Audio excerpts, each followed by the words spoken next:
As we do every year, we'll be taking a look at a select number of fan bases that have seen better days within the past decade. We'll be going over stats such as playoff appearances, series wins, and overall win percentage from the past 10 seasons. While this video is usually pretty lighthearted and fun, for those who do cheer for any of these fan bases, brace yourselves because we'll be honing in on the misery here. And with that, here are the most miserable NHL fan bases of 2022.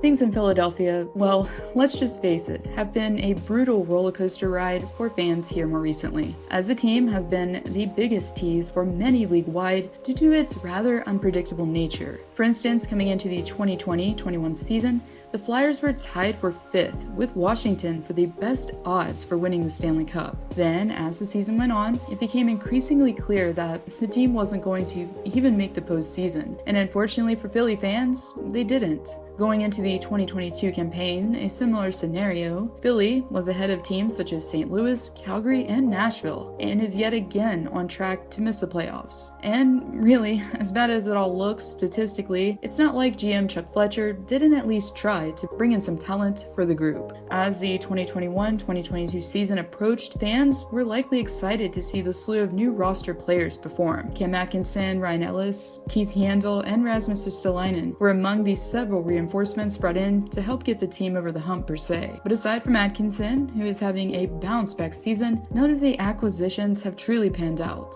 Ellis, for instance, has been injured and has missed all but 4 games thus far. Longtime captain Claude Giroux is likely leaving this deadline due to his team's longtime bout with mediocrity. And Rasmus Ristolainen has just been given a questionable extension on top of it all. Therefore, it's definitely a rather trying time to be cheering on this anomaly of a team in the city of brotherly love. Not even Gritty can make this one better.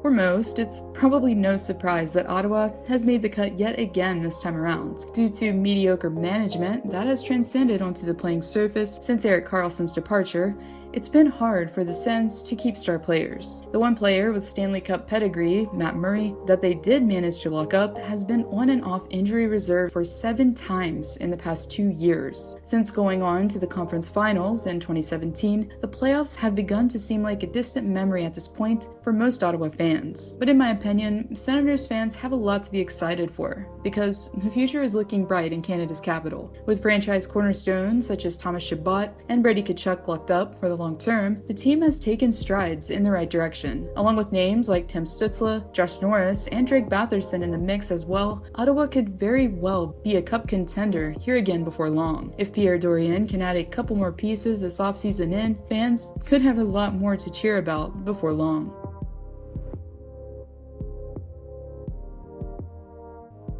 Another team that has seen better days is the New Jersey Devils. Even though most of this decade hasn't been kind to New Jersey, the Devils do have something going for them, as in they're the only team featured here that's actually won the Stanley Cup this millennium, and also the most recent club to make it to the final postseason round.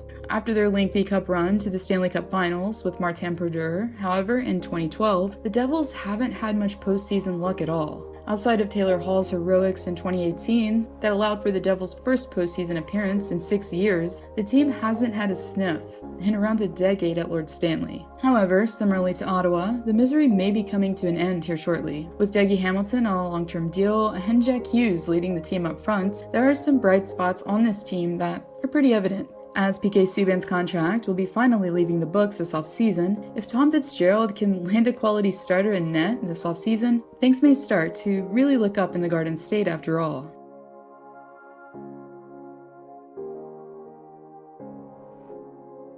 For most of us hockey fans, the longtime Rubik's Cube, aka the Edmonton Oilers, has always been difficult to understand, meaning that the team has within the last decade acquired 2 players that are amongst the best that the world has to offer in talent, and still have not been able to have success in the postseason. Sure, they did win a round during Connor McDavid's sophomore season, but that's the only series they've won since 2006. With that being said, many fans were rightfully hopeful that with McDavid and Leon Draisaitl's consistent offensive output, that eventually things would start to look up. However, despite both players' personal success and several individual achievements, it hasn't been enough to get the team where many have expected it to be, the postseason.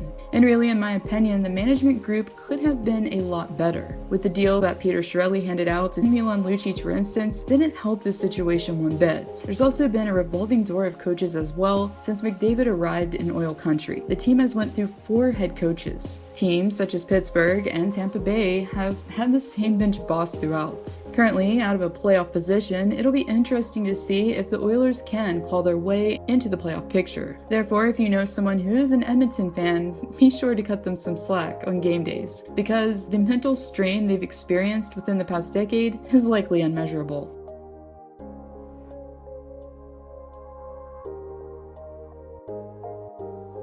Speaking of mental strain, watching the Toronto fan base often feels like seeing a car crash. As in, you know it's bad and you probably shouldn't look, but you just can't help keeping your eyes off of the ensuing chaos. Which is why sickos like me enjoy tuning in to fans like Steve Dangle every time the hockey gods decide to spite Toronto yet again. From losing to a Zamboni driver that works for your AHL team, to blowing a 3-game series lead in the postseason, there's several reasons as to why Toronto fans may have sought out therapy in more recent years. Even though they have had players such as Austin Matthews, Mitch Marner, and William Nylander for multiple seasons now, similarly to Edmonton, the star power hasn't amounted to much in the postseason for the team. As Kyle Dubas approaches what could be his very last deadline with Toronto, it's going to be very interesting to see how Toronto chooses to address its needs. With a struggling Jack Campbell, the team is now looking to Peter Mrazek to carry them for now between the pipes.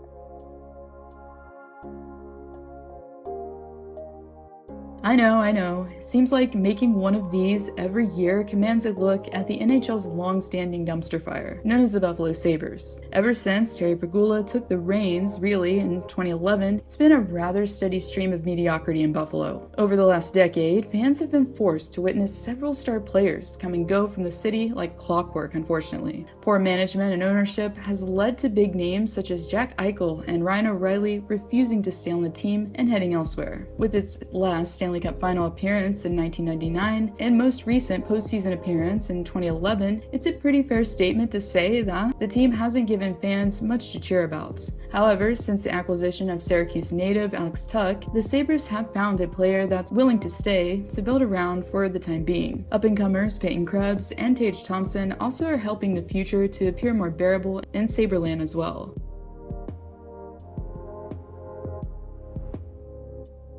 Many of you may be questioning as to why the Yotes are number 1 here. Well, considering how much uncertainty is surrounding the team at this time, considering that the team will be playing on a college campus next season, yeah, it warranted the number 1 spot in this case. Yes, in case you're a casual sports fan tuning in, that was not a joke. An NHL team will be playing in an arena that seats 5,000 on the Arizona State campus. It's an actual thing. The team that's been thought of as the commissioner's baby will be remaining in the desert for now, but still faces the potential of relocation. But that's not the only reason why these are trying times for Arizona fans. The team has also been underperforming for quite some time now. They did make the postseason, yes, in the bubble, but they still haven't won a round in close to 10 years. Pair that with the John Shankus scandal that fans had to witness in recent years, and it's easy to see how being a fan of the Desert Dogs can be mentally taxing.